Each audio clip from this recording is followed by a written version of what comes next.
को मालूम है कि कल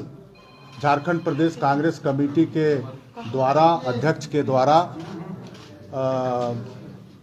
अनुशंसा की गई है हम लोगों को पार्टी से निलंबित करने को लेकर के। और पिछले 21 दिसंबर को अनुशासन समिति ने भी इसी तरह की अनुशंसा की थी। तो ये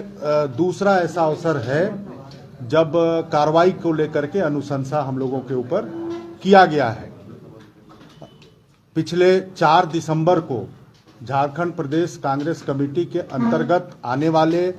24 जिलों में जिला अध्यक्षों की घोषणा की गई थी और जिला अध्यक्षों की घोषणा से असंतुष्ट होकर कांग्रेस के कई सम्मानित नेता कार्यकर्ता, मैं समझता हूं लगभग सभी 24 जिलों में इस बात को लेकर के विरोध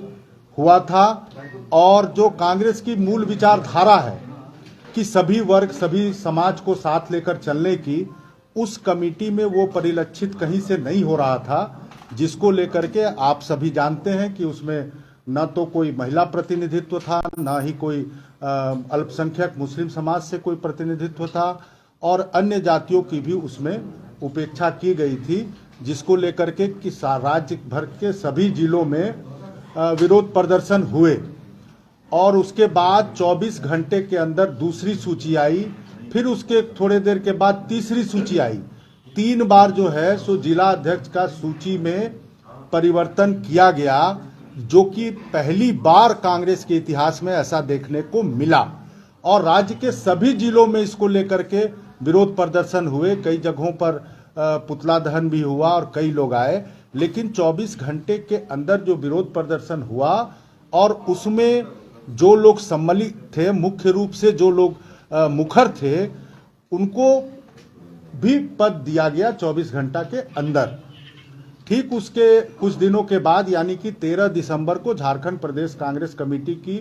बॉडी की, उसकी पूरी कमेटी की घोषणा की गई और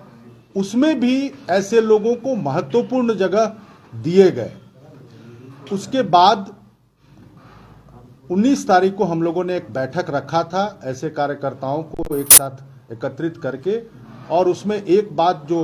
स्पष्ट रूप से सामने आया वो ये आया कि वर्तमान प्रदेश अध्यक्ष हमें स्वीकार नहीं है और इसकी जगह में हम लोग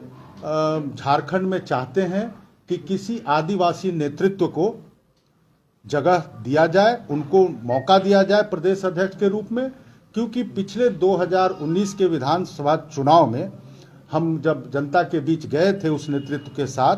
तो एक सुखद अनुभव हमें प्राप्त हुआ था और अब तक के इतिहास में कांग्रेस को सबसे ज़्यादा सफलता हासिल हुई थी। लेकिन इसके पहले भी कई ऐसे अवसर आए थे जब प्रदेश कांग्रेस कमेटी के अध्यक्ष की अक्षमता लगातार सामने आती रही और उन बातों को हम लोग उठाते रहे। अब जो सामने जो विषय आए हैं कि जो हम लोगों के ऊपर कार्रवाई की जो अनुशंसा की गई है, तो इसको लेकर के भी आने वाले समय में हम लोग अपनी भावनाओं से अवगत कराने के लिए जनवरी के तीसरे सप्ताह में राष्ट्रीय अध्यक्ष के पास जाएंगे, आदरणीय सोनिया गांधी राहुल गांधी जी के पास भी जाएंगे और जो यहाँ के कार्यकर्ताओं की मूल भावनाएं हैं, जो उनका विचार है, उसको हम लोग वहाँ अवगत कराएंगे। सभी जिले से 100 से भी ज़्यादा सक्रिय कार्यकर्ता की दिल्ली जाने की संभावना है और वहाँ जाके हम लोग कांग्रेस जनों की भावना से वहाँ के लोगों को अवगत कराएंगे। लेकिन हम आज आप लोगों के सामने फिर से ये दोहराते हैं कि झारखंड में आदिवासी नेतृत्व ही हमें स्वीकार होगा।